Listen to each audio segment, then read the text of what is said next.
আমি এখন আছি গাইবান্ধার এসকেএস ইনে। এই এলাকায় এই এসকেএস ইনের বেশ হাইপ আছে। আমরা যেমন বগুড়ায় মমইনে ঘুরতে যাই, সেই রকম এসকেএস ইন একটা রিসোর্ট। প্রথমেই গেটে ঢুকতেই তারা এন্ট্রি ফি নেয়। এন্ট্রি ফি ছিল 200 টাকা। আর এই 200 টাকার ভিতর কোনো কমপ্লিমেন্টারি নাই, যেটা মমইনে আমরা যখন 200 টাকায় ঢুকতাম তখন ভিতরে যদি আপনি কিছু খান সেক্ষেত্রে সেখান থেকে টাকাটা মাইনাস করতে পারতেন।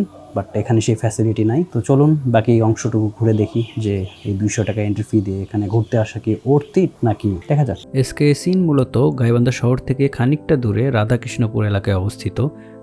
প্রবেশের পর আপনি পশ্চিম সাইডে দেখবেন যে একটা লেক রয়েছে। এই লেকের উপরে একটা সুন্দর একটা রাস্তা রয়েছে, যেটি আমার খুব ভালো লেগেছে। এখানে রয়েছে একটি কিডস জোন এবং এই লেক পাড়ের যে সৌন্দর্য, এটি খুবই মনোমুগ্ধকর। সবচেয়ে ভালো লেগেছে লেকের উপর সুন্দর কটেজগুলো, কি এক সুন্দর অ্যাম্বিয়েন্ট। ট্যুরিস্টদের ঘোরার সুবিধার্থে এখানে রয়েছে 4 হুইলার এবং সাইকেল। আপনি চাইলে এগুলা ভাড়া করতে পারবেন। এরপর এখানে গেস্ট হাউসের সাইড দিয়ে আমরা মেইন লেকের দিকে যাই, যেটি সবচেয়ে বড় লেক, এবং এখানে রয়েছে অনেকগুলো কটেজ। কটেজে যাওয়ার সময় দেখি এখানে একটি দোলনা, তাই দোল খাওয়ার লোভ সামলাইতে পারলাম না।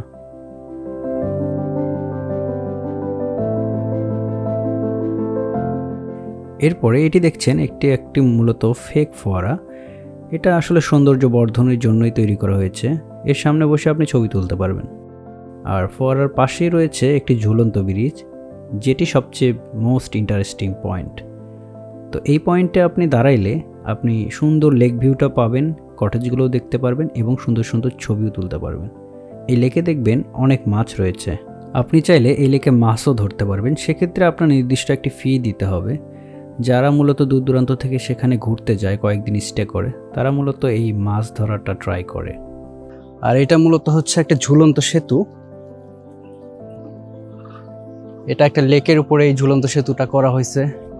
এই যে পিছনে দেখতেছেন লেক, আর এই লেকে দেখেন বেশ কিছু কটেজ করছে। এই যে দেখা যাচ্ছে এখানে কিছু কটেজের ব্যবস্থা করছে। যারা এখানে এসে থাকবেন তাদের জন্য এই মূলত এই কটেজগুলো। আর এসকেএস ইন মূলত একটি 4 স্টার মানের রিসোর্ট।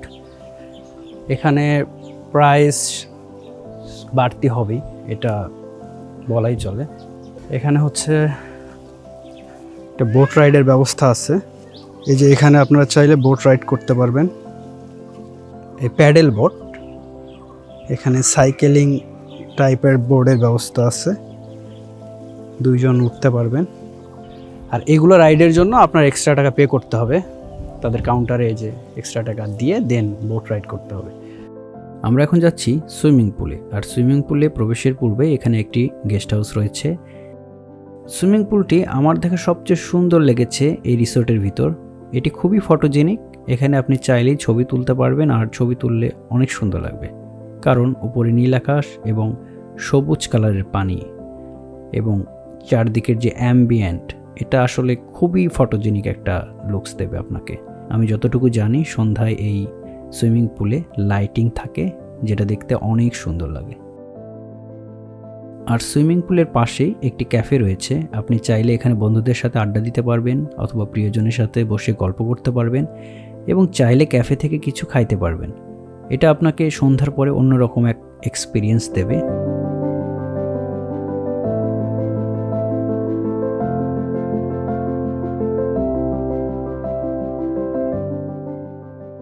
আমরা এখন যাচ্ছি চিড়িয়াখানা দেখতে। শুনলাম এখানে নাকি কিছু সংখ্যক পশু পাখি রাখা হয়েছে, হয়তো কোনো পাখি। দেখা যাক কি রাখা আছে। আর আমার সফর সঙ্গী হিসেবে আমার সাথে আছে আমার মামাতো ভাই, ওর সাথেই মূলত আমি ঘুরতে আসছি। আদারওয়াইজ আমি এই প্লেসটা চিনি না। এসকেএস ইন কর্তৃপক্ষ মূলত কিছু বাহিরের প্রজাতির পাখি, ময়ূর, হরিণ এসব রেখে মূলত দর্শনার্থীদের একটু বিনোদনের ট্রাই করেছেন। আর এর পাশে রয়েছে সুন্দর একটি রাস্তা।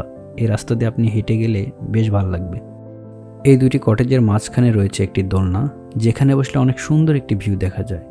আর দেখেন এই ভিউটা একদম পয়সা উসুল ভিউ। এটি মূলত এসকেএস ইনের পূর্ব পাশে অবস্থিত এবং এর পশ্চিম পাশে যেখানে রয়েছে অনেক গাছপালা, বাঁশঝাড়, এখানে রয়েছে আরও বেশ কিছু কটেজ।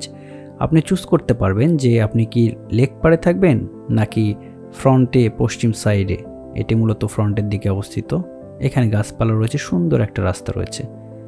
আপনি নিজের পছন্দ মতো আপনার কটেজ নির্বাচন করতে পারবেন।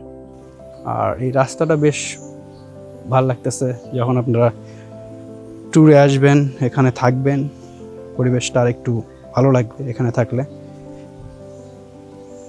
আর এই সাইডে লেক ভিউ, ও এই সাইড আর ওই সাইড পুরাটা মিলে লেক ভিউ। এখানেও একটা কটেজ আছে। এছাড়াও এখানে রয়েছে রেস্ট হাউস। আপনি যদি অনেক গেস্ট আসে সেক্ষেত্রে আপনি চাইলে রেস্ট হাউস বিল্ডিংয়েও থাকতে পারবেন। রেস্ট হাউসের তুলনায় কটেজগুলোর মূল্য একটু বেশি থাকে। যারা মূলত হানিমুনে আসেন অথবা ফ্যামিলি নিয়ে ঘুরতে আসেন তারা মূলত কটেজগুলোতে থাকেন, আর যারা কোনো কোম্পানির কাজে বা অফিসিয়াল কাজে আসেন তারা রেস্ট হাউসে অবস্থান করেন। তো সব মিলে বেশ ভালোই লাগছে আমার কাছে, খুব একটা খারাপ লাগে নাই। তো ওই একটা জিনিসই বলবো যে এন্ট্রি ফিটা আসলে আমার কাছে মনে হয়েছে এটা অযথা, কারণ এন্ট্রি ফির সাথে একটা কমপ্লিমেন্টারি থাকলে যারা ভিজিটর্স আছে তাদের জন্য একটা পজিটিভ ইম্প্যাক্ট বয়ে আনতো। আর যেটা অন্যান্য 4 স্টার বা 5 স্টার হোটেলে দেখা যায়, যেগুলা কোনো এন্ট্রি ফি নাই, বাট ওইটা একটা ফি দিয়ে ঢুকতে হয়, সেটা আপনি যদি কোনো ফুড খান সেক্ষেত্রে সেখান থেকে মাইনাস হবে। আর বাদ বাকি সব কিছু মিলে ভালোই লাগছে। আর এখানে দেখতেছেন প্রচুর গাছ, এই গাছগুলা আসলে এই পুরো এসকে সিনের আবহাওয়াটা ঠান্ডা রাখতে হেল্প করতেছে। আর প্রচুর পাখির কিচিরমিচির, সো পাখিদের জন্য একটা বেশ ভালো অভয়ারণ্য তৈরি করেছে এসকেএস ইন কর্তৃপক্ষ। পরে দেখবেন যে গাছে অনেক আম আছে, আর ফুল ফল সব মিলাইয়া বেশ ন্যাচারাল একটা ভাইব আপনাকে দেবে এই যান্ত্রিক শহরের মধ্যেও।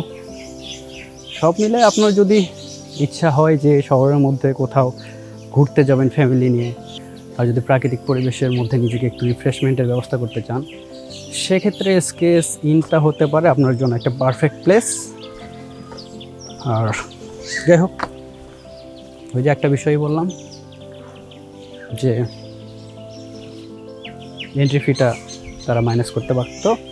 আই হোপ কর্তৃপক্ষ এটিকে নজরে রাখবেন যে তারা এন্ট্রি ফির সাথে কমপ্লিমেন্টারি অ্যাড করে দিবেন, যে তারা কোনো ভিজিটর যদি এটা ভিজিট করে এন্ট্রি ফি দিয়ে, দেন তিনি যেন এখানে কোনো ফুড খাইলে সেখান থেকে এন্ট্রি ফিটা মাইনাস করতে পারে। এটা আরেকটু স্মার্ট বিজনেস হতে পারে। কারণ দেখেন, যখন একটা 4 স্টার বা 5 স্টার রিসোর্টে কেউ আসে ঘুরতে ফ্যামিলি সহ, তারা চায় যেন একটু ক্যাফেতে বসে কোনো একটা ফুড ট্রাই করতে। আর যখন আপনি এখান থেকে যে এন্ট্রি ফিটা আছে এটা মাইনাস করার অপশন দিবেন, তখন কিন্তু দেখবে যে তারা ওই 200 টাকার ফুড কিন্তু অর্ডার করবে না, তারা করবে 600 টাকার ফুড বা তারও উপরে। কিন্তু এইটা যখন মাইনাস হবে, তারা এক্ষেত্রে আরও ইন্সপায়ার্ড হবে এখানে আসার, অন্যকে রিকমেন্ড করবে। যাই হোক, সব মিলে আমার কাছে বেশ ভালোই লাগছে, খুব একটা খারাপ লাগে নাই। তো আপনারা যারা আসতে চান আসতে পারেন। আমি ম্যাপের লোকেশন আমার ভিডিও ডেসক্রিপশনে দিয়ে দেব। সো দেখা হবে পরবর্তী কোনো ভিডিওতে নতুন কোনো জায়গায়। সে পর্যন্ত সবাই ভালো থাকবেন, সুস্থ থাকবেন। আল্লাহ হাফেজ।